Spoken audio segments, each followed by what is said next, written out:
On this episode of Newt's World.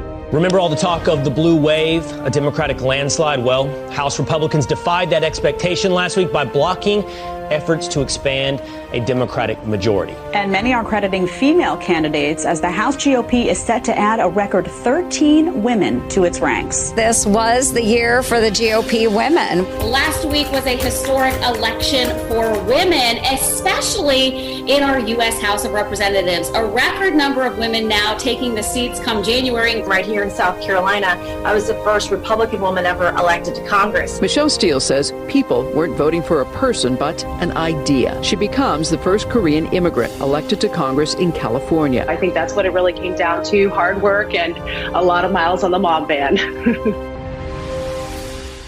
Hi, this is Newt. Due to the virus, I'm recording from home, so you may notice a difference in audio quality.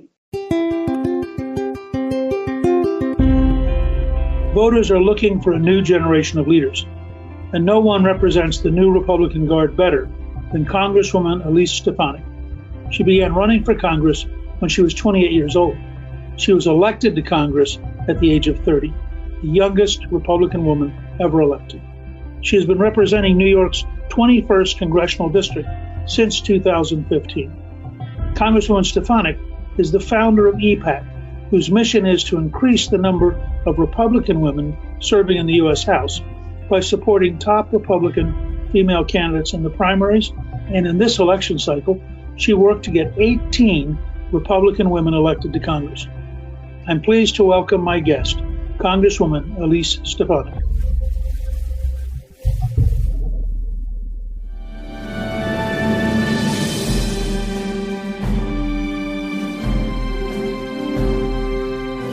I'd like to welcome my guest, a remarkable woman who has shown just tremendous leadership talent. Congresswoman Elise Stefanik represents New York's 21st congressional district. She is the founder of E-PAC, which she's going to talk about. And what she achieved this year was historic. She set out to recruit and elect women, which has always been, frankly, one of the weaknesses of the House Republican Party. And she, I think, had an enormous breakthrough, which I am confident she is going to build on. When she was first elected in 2014, she was the youngest woman ever elected to Congress at that time, and the youngest Republican woman elected in the history of the House. She's had a remarkable career already, and while helping change history this year, she also defeated her Democratic opponent 60-40 in her own district. So she's great talent. And I want to start just by thanking you with your extraordinarily busy schedule for being willing to talk about what you've achieved and the lessons that all of us should learn from that. So, Elise, thank you very much for joining us. Thank you so much, Newt. It's truly an honor, and I'm looking forward to highlighting these amazing Republican women who will be sworn into office in January. Let's start by talking about one particular amazing Republican woman, namely you.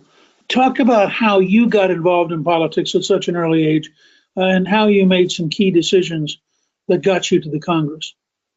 Well, I grew up in not a political family, but I grew up in a very civic-minded family. My parents started and still run a small business. It's a plywood wholesale distribution company, and they started it when I was 7 years old. So as any small business family knows, it's hard work and it's 24/7. So I grew up kind of at the kitchen table, hearing from my parents about how policies impact the business's daily lives, our daily lives.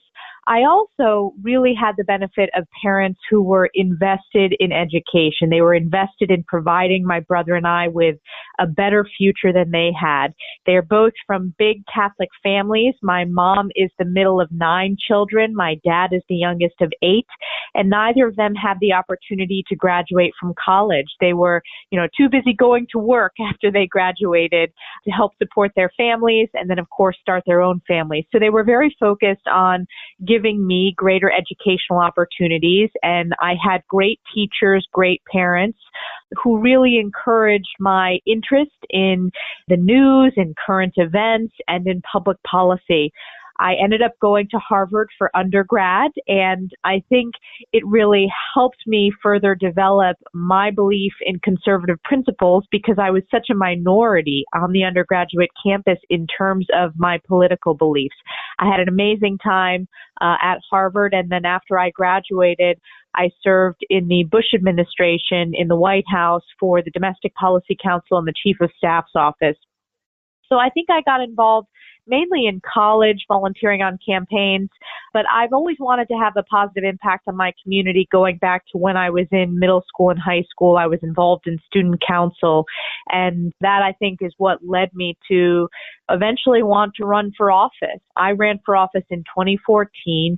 My district in New York's North Country, it had been previously held by a Democrat, and not many people thought I would win. I was 28 years old when I started the process of running, and I ended up winning a competitive primary and a general election by over 20 points in a swing district and flipping it to help us add a Republican seat. And I've been honored to earn a significant margin since then because of my focus on results for my district. But I really credit my parents with raising me with strong values, with a very strong work ethic, but also with big aspirations and helping me develop the confidence to take a step that's as big as running for Congress.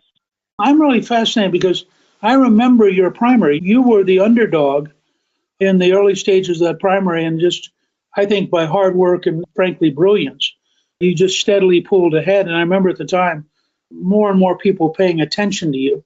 And when you got to Congress, I mean, you're on some pretty significant committees between Armed Services, Education and Labor, and the Permanent Select Committee on Intelligence. So just your official policy role has to require a pretty full schedule. Absolutely. It is a very full schedule, but you're right, Newt, about my first primary. I was definitely the underdog, and the NRCC, which I'm a big supporter of now, and was then in the general election, but I was not the recruited or chosen candidate. There was a different candidate who had run previously and lost, and I was untested because I was a first-time candidate and just so young. But what I found, and I still find this today, is voters, and this is across party lines, are yearning for new ideas and a new generation of leadership. They are yearning for a fresh approach. So what many thought was my biggest weakness was my age. I really turned that into a strength. As, you know, you need someone with energy. You want someone with that new generational approach. You want a tireless advocate who is a fighter on behalf of your district. And it was sheer hard work. It was doing small grassroots events across the district. I improved so much as a candidate, you know, when you're out there all the time speaking to groups, whether it's 3 people or 100 people. And by the time we were on the ballot for the general election, I had just outworked both in the primary and the general my opponents. And I really think I tried to focus on hitting the ground running as soon as I was elected. I knew there were expectations because there was a little bit of media coverage since I was the youngest woman ever elected, and I really tried to be a legislative workhorse for my district. On the Armed Services Committee, that's an incredibly important committee. We passed the National Defense Authorization Act, the important defense bill that authorizes all of our military programs every year. We will have that bill on the floor next week. It's a bipartisan bill, and for my district, I represent Fort Drum, home of the 10th Mountain Division, the most deployed unit in the U.S. Army, and I'm very focused on making sure that those military families have the resources they need. I also serve on education and workforce.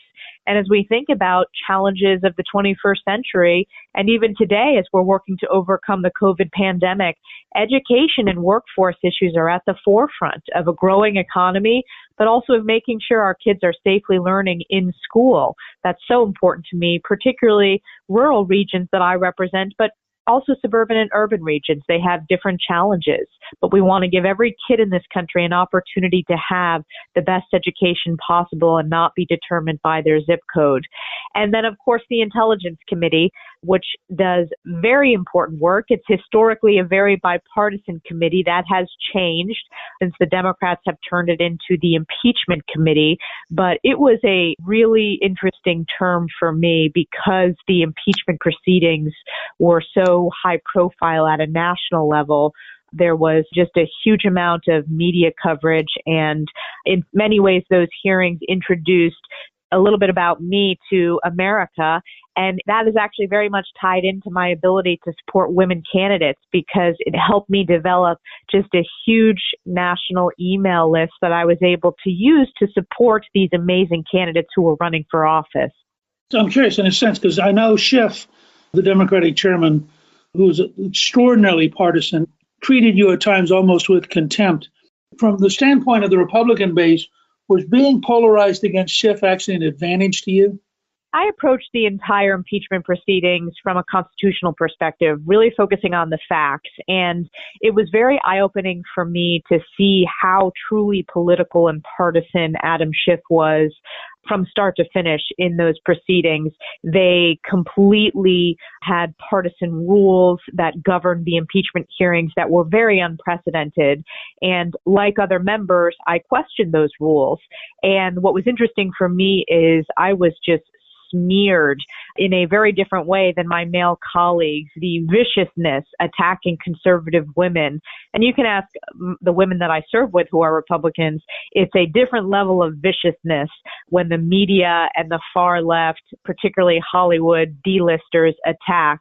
But the Republicans across this country, and not just Republicans, but independent voters, people who really saw through the impeachment proceedings, my work, both calling into question how partisan Schiff was, but also really cutting through the clutter and focusing on the facts, that really resonated with people who were tuning into these proceedings. And it was a benefit in terms of raising the profile of my district. My district voters are so proud of the work that I did standing up for my voters in the district and the American people. But it was a net gain, I think, among Republicans for me to develop that email list and a donor base, frankly, because in 2 days, my no-name Democratic opponent, who I beat in the midterms in 2018, she raised $2 million.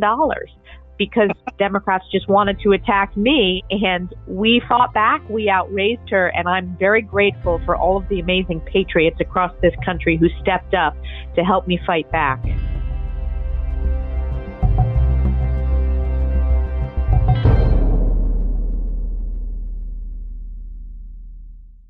I learned about how devastating home title theft is from the knowledgeable team at Home Title Lock, and I hope this never happens to you, because it can ruin you financially. Here's how the crime happens. The legal titles to our homes are kept online where they can be hacked. A cyber thief finds your home's title, forges your signature on a quitclaim deed stating you sold your home to him. Then he takes out loans against your home until your equity is gone. You won't know until the collection calls pour in.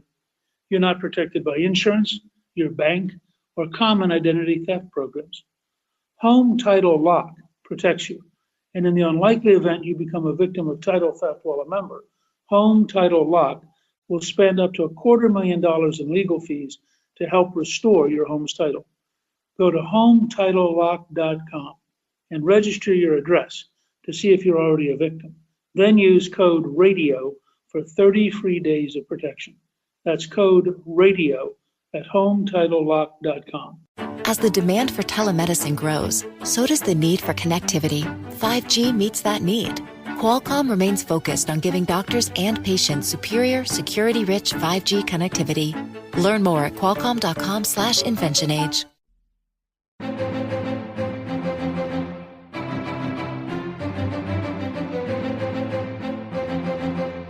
If I remember correctly, you were actually at Harvard with Mark Zuckerberg. I was in his class. What was that like? Well, it's very interesting because we lived the founding of Facebook. It was founded my sophomore year of college, and I knew Mark. We were not good friends, but his freshman roommate ended up being one of my best friends in college, who I still keep in touch with today. You know, I remember when it started off as Face Mash, where it was kind of a game that you would play, and there were internal issues at Harvard about how each different dorm would have a different online Facebook. I have a vivid memory that the spring before sophomore year summer, Mark was recruiting interns to go out to California with him. And I remember kind of walking by his little session, and I thought to myself, oh, that's interesting. I wonder who's going to go out to California with Mark. And I didn't skip my class. I ended up going to my class like a good student. And those kids that went out with Mark, they're now, just incredibly successful and wealthy founders. But I think Facebook is going to have a real challenge over the next few years. I know it from the perspective of when it started up and how it really connected college students on college campuses using technology. But Facebook will have very, very thorny issues. Some of the targeting of conservatives, suppression of conservative voices, that is going to be one of the key challenges that these tech companies face. And I think many of grassroots and the American people have exposed how biased they can be. Facebook in particular, I think President Trump deserves a lot of credit for understanding how to effectively target voters in new ways using Facebook and really leapfrogged Democrats in the 2016 election cycle. And because Republicans were so successful, there's been so much pressure from the left on these tech companies to limit our ability to get our message out to voters in new ways. And those platforms are important, to be fair, because there's so much bias in the mainstream media. I believe it's important to reach voters directly, and technology is a way that you're able to do that. Coming out of Harvard, being aware of Zuckerberg, have you been, do you think, more attuned to using social media than many of your colleagues? Well, it's interesting. When I first ran for office, I was the first candidate to sign my paperwork on Instagram, and it didn't get a lot of media coverage then, but it's an interesting historical fact. That was in the really early days of Instagram. And we used Facebook effectively, I think, to really get out the message, because especially as a first-time candidate, we weren't on TV ads until very late in the election cycle and had to get the word out. When I announced, I'll never forget this, my husband was in a volunteer capacity. It was exciting for us. He was my boyfriend then. When I sent out the press release announcing, and I had put in so much work ahead of time, sent out the announcement, and it was sort of a waiting game because we just sent out a press release, and we got a Facebook message into the Elise for Congress account, and it was a roofing company. And it said, oh, this is so exciting. I would love to meet you. We said, well, we're on the way to the company. We'll come visit you today. And he is one of my strongest voters to this day. Without Facebook, that would have never been able to be possible for voters to reach out directly to candidates. And it helped us put together a very strong grassroots campaign team in new ways. Did you find social media helpful as you reached out to grow a new generation of women members? Yes, it was very helpful. It was also very helpful during the impeachment fight, just politically for me, because that was so high profile and because Democrats just put so much money supporting my opponent. It helped us really expand my reach and my ability to build a coalition to fight back to that deluge of Democratic dollars. And it also ensured that the candidates that I was supporting through E-PAC, we were able to get that message out. And one of the aspects that's unique about E-PAC is we don't just support every Republican woman. We look for the strongest Republican women based upon the metrics they're meeting, similar to the NRCC's Young Guns program. So we want them to be able to demonstrate they can raise that initial seed money, hoping that their goal is over $250,000 in the first quarter. The reason why that's important is it shows they have the ability to grow into a strong candidate. We do ask them, what is your social media strategy? What is your digital strategy? As well as your overall campaign strategy? What is your path to victory? Have you done a deep dive of the voting data in the district? The reason why those conversations are important and those metrics are important is we want to help the candidates develop into top tier candidates who are prepared to win and grow into the general election. So the media and the online digital outreach is an important part of that. So when did you decide to create E-PAC? I decided to create E-PAC really after the midterms in 2018. In 2018, it was the first time in our nation's history that over 100 women were serving in the United States Congress. And that's an amazing fact. But what was very troubling is only 13 of those women were Republican. So there was definitely a challenge. And that number of 13 women, that was the same number we were in the 1980s. And I know, Newt, when you had the contract with America and were speaker, you had a particular focus on recruiting and supporting best candidates who were Republican women. And I believed we needed to have a strategy to do that and to be more reflective of our voters and the American people. This is not the identity politics of the left. This is making sure that we have diverse candidates by identifying who the best candidates are that come from different backgrounds. And what also happened for me is, as you know, Newt, whenever there's a newly elected class, when you get together after the election as Republicans, they announce all the new members, and the new members get to go to the front of the room. Well, in 2018, our class, when they lined them all up, there was only one woman, Carol Miller from West Virginia. And it was just so stark to me. We lost a number of talented women like Mia Love from Utah, Mimi Walters from California, Barbara Comstock from Virginia during the blue wave in 2018. So I made it my mission to focus on my EPAC, investing and really supporting Republican women in the primaries and general election. And I was amazed at the response we had to have that public call to action. First of all, I credit Kevin McCarthy and Steve Scalise for embracing it early, and also Tom Emmer for coming on board despite initial skepticism. And this was a real team effort. But the women across this country answered this call, and they raised their hands, stepped into the arena, and ran for office. And many of them, reached out immediately in January or February 2 years ago, because they were so upset that the only focus, it seemed to be in the media, was the squad, the far left, high-profile Democratic women were reflective of women across the country. We know that's not the case, and they wanted to make sure that they were standing up for their districts and their values. Now, as I understand it, EPACT has raised and donated over $1 million in hard money directly to the candidates. How much did that help at giving you weight and substance in going out and recruiting and training candidates? Well, our EPAC endorsement, candidates wanted that. I mean, they worked very, very hard to earn that endorsement in the primary. And again, just to overlay the impeachment media coverage, it was a help for all these candidates in the primaries as well. Many of them faced very competitive primaries. The hard dollar donations, any candidate will tell you the most important funding is the direct donations to your campaign and the early donations before the primary. So yes, we have donated and bundled over $1 million direct to candidates.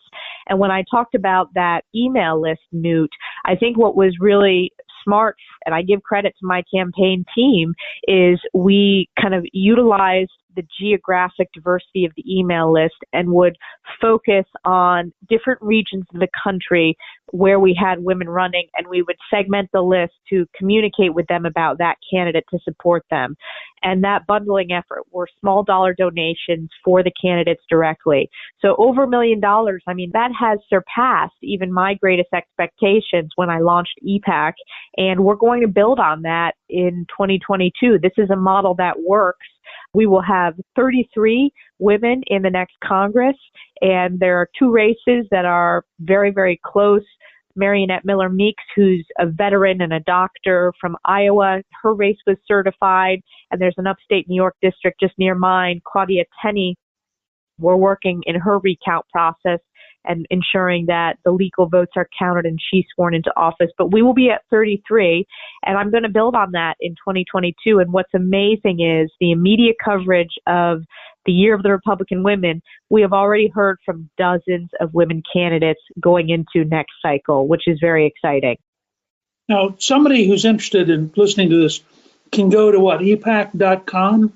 Well, it's elevatepac.com. We're trying to elevate the voices of Republican women. They can Google EPAC. It will come right up.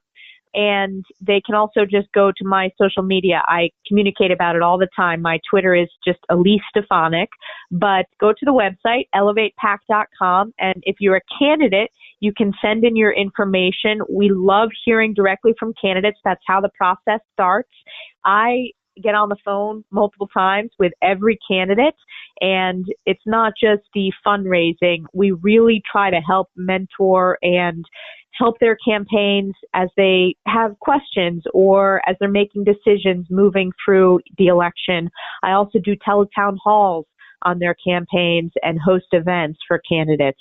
It's been a real pleasure and honor for me to get to know these amazing women. When we had the new class presented this year, Newt, I almost cried. I was so proud because I've worked so closely with all of these women candidates when they named these amazing candidates like young Kim from California, who flipped a district and who ran really for the past 4 years. I've worked with her both when she ran and then this past time when she finally won. I'm just so proud of all these women, and the credit goes to the women themselves, not to organizations like E-PAC. We were proud to support, but these women showed such courage and they showed such determination and really ran amazing campaigns.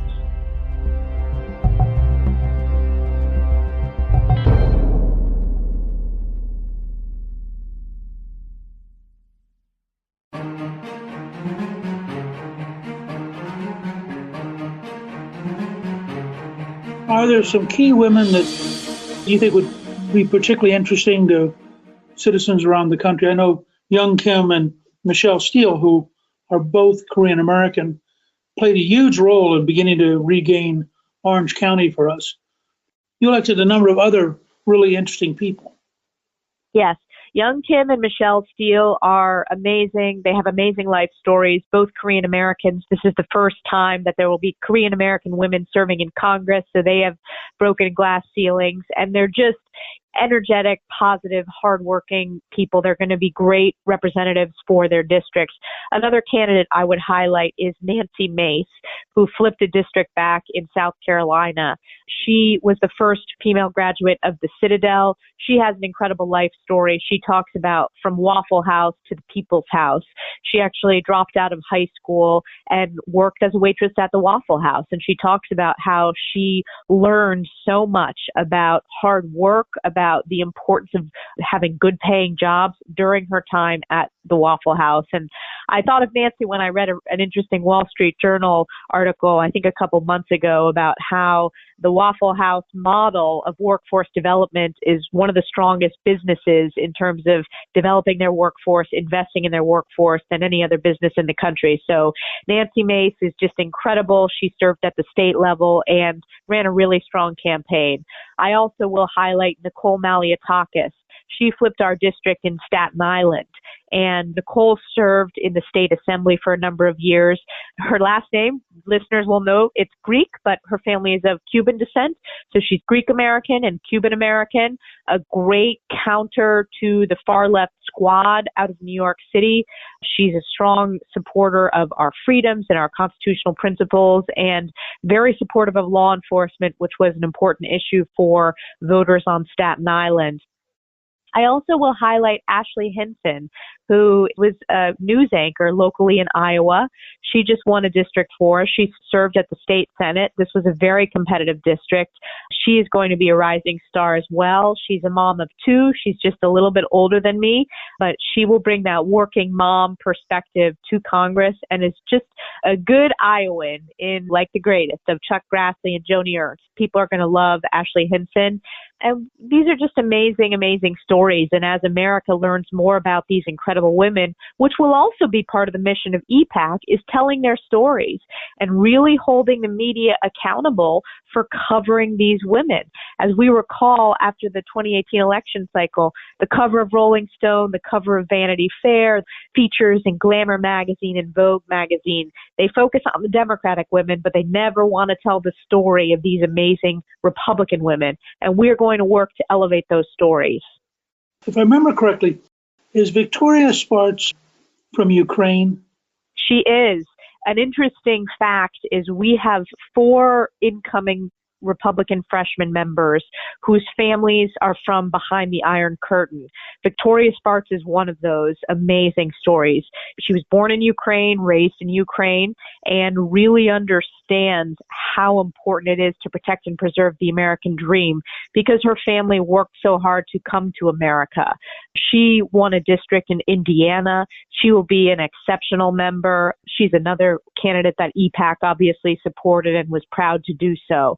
But that perspective is so important as we are in really the fight of our generation between far left socialism versus protecting the American dream.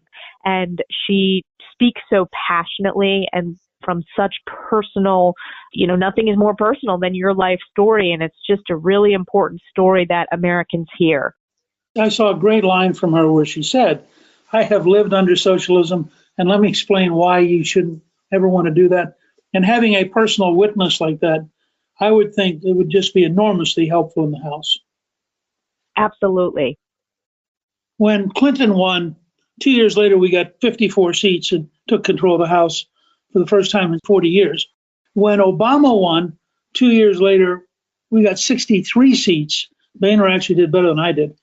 So I raised the question, if Biden does end up as president, what are the expectations? At a minimum, I think it puts the likelihood of a Republican majority probably in the high 95% range. Not that we're going to pick up necessarily 54 or 63 seats, although that'll be fun. This majority now is going to be what, about 6 seats? Yes, it's going to be a very slim majority for Speaker Pelosi if she even holds on to the speaker's gavel. I think that's an open question, and really the media, they've kind of brushed that under the rug, but she has real challenges ahead of her, both in getting the speaker's vote and being able to just bring a bill to the floor. It's going to be very tough. That's the slimmest majority that any party has had going back to World War II. But I agree with you, Newt. I think if Biden is president, 2022 is going to be a huge red wave, a Republican year. Even looking at the 2020 elections we just went through, there was a massive disconnect, and it's a growing chasm between the media, the pollsters, and the American people and how they vote. I see it in my district every weekend when I'm home, that the media, for example, in my race, they were treating it at the local level as if this was a competitive race. And I run every race like it's competitive, but we won by a huge margin. And the media just refused to recognize the support for the Republican ticket, both for President Trump, myself, and our state Republican candidates who are on the ballot. Going into 2022, I think you're going to see a real pushback on the voices of the far left, on Democratic governors in terms of how they're managing COVID. We're already seeing that in New York, that there is very big pushback to Governor Cuomo, despite the glamorous coverage he's received in his latest Emmy. New Yorkers understand that it's been fundamentally failed leadership. So I think you will see a wave election, and we're going to be in a very strong position, not just to win the majority and fire Nancy Pelosi, but win a big majority, much bigger than the majority that the Democrats have right now, which is very small. Candidate recruitment is key to make that happen. When you get on the phone in the next 2-3 months and somebody's sort of going, well, I'm not really sure, what's the summary you use to try to get people to look themselves in the mirror and decide they have to run? Well, I've already been on the phone, which is exciting. It's earlier than ever before that candidates are proactively reaching out, because I think candidates from these communities across this country, from the congressional districts, they feel that what's happening on the ground among voters is different than the media is portraying. And I think we're going to have a lot of candidates that self-recruit, and those oftentimes are the best candidates because they have the fire in the belly and they're self-starters. But my closing argument is this is going to be one of the most exciting election cycles to run in. If you think about the issues that are at stake in this country, the fights that are likely to be had, whether it's moving towards a more socialized medicine, even if it's Medicare for all or Medicare public option, that's marching towards Medicare for all. If you think about the tax increases that the Biden campaign has proposed, if you think about both the rhetoric and policies and the bill that Pelosi brought to the fore to cut funding for law enforcement and defund the police, these are important fights for our generation. And you're going to make history. This is an important cycle to run in. And I also talk about how a lot of politics is about timing, and you want to run in a cycle that gives you the best opportunity to win. This is going to be the best opportunity, even in some of those reach districts that we, maybe haven't had on the map. I think we need to have strong candidates in those districts because we had some surprises this past November with Democrats that barely hung on, from Sherry Bustos, who is chair of the DCCC. I think we ought to run a very strong candidate against her, and I hope Esther Joy King, who was the candidate against her, runs again because she brought it very close, and I think we'll be focused on investing there in the future. So this is the right cycle to run, and the issues are never going to be more important than they are today. I think I can reinforce your case on two grounds. One was, in my own case, I had to run 3 times. I lost twice because of the cycle we were in with Watergate, and then as a Georgian with Jimmy Carter at the head of the Democratic ticket. So it took me 5 years to win, and it was worth every day of it in terms of being able to serve the country. But in addition, when we broke through for the first time in 40 years with the contract with America in 1994, we ran somebody against all but 3 Democrats. We literally went out and said, we don't care how unlikely it is, we want to spread their defenses. And we also had a hunch that if we ran against all their committee chairs, that they would become hogs and they would keep all the resources out of fear so that their marginal members couldn't get any resources. And as a result, we beat the chairman of the Ways and Means Committee, Danny Rostenkowski, in downtown Chicago. We beat the Speaker of the House in Spokane, Washington. We beat the chairman of the Judiciary Committee in Texas. You couldn't have predicted any of those 3 victories, but they were part of what happened. And I think your instinct is right. This is a country that understands that the gap between real life for most Americans who are deeply troubled by everything from COVID to shutdowns to economics to crime to the rise of China, the gap between their lives and what they get told by the left-wing media and by the bureaucrats is getting bigger and bigger. And I think you have a chance to be part of a generation that really has an extraordinary impact on American history. And your personal leadership is one of the things that I'm proudest of. And I just want you to know that I believe you've already helped change history. I believe in the next 2 years, what you're doing and what Elevate PAC is doing could be decisive in actually broadening the Republican Party, giving us a new generation of younger leaders, and giving us an ability to reach out to people of all backgrounds in a way that historically has not been part of the classic Republican Party. I just, as a citizen, I want to thank you for the leadership you've shown and for your willingness to work so hard to represent your district, to serve on key committees in the Congress, and to grow a new generation of leaders around the country. I think, Elise, you're doing an amazing job. Well, thank you, Newt. I just want the listeners to know when I was that underdog candidate, Newt was so encouraging, and he has been encouraging throughout my time serving New York's 21st Congressional District. But even when I was a young staffer in D.C., I got to work with Newt when I was policy director of the platform for the RNC in 2012.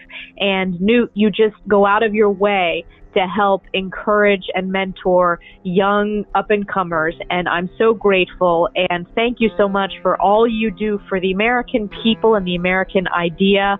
You are one of the most energetic, innovative people in our country, and just know that we all look up to you so much. So I'm grateful for the opportunity to share a little bit about E-PAC and the amazing women that the American people just elected, and I'm honored. Those are very kind words. Thank you to my guest, Congresswoman Elise Stefanik. You can read more about Congresswoman Stefanik and E-PAC on our show page at newtsworld.com. Newt's World is produced by Gingrich 360 and iHeartMedia. Our executive producer is Debbie Myers. Our producer is Garnsey Sloan, and our researcher is Rachel Peterson. The artwork for the show was created by Steve Penley. Special thanks to the team at Gingrich 360. Please email me with your questions at gingrich360.com/questions. I'll answer a selection of questions in future episodes. If you've been enjoying Newt's World, I hope you'll go to Apple Podcast and both rate us with 5 stars and give us a review so others can learn what it's all about. I'm Newt Gingrich. This is Newt's World.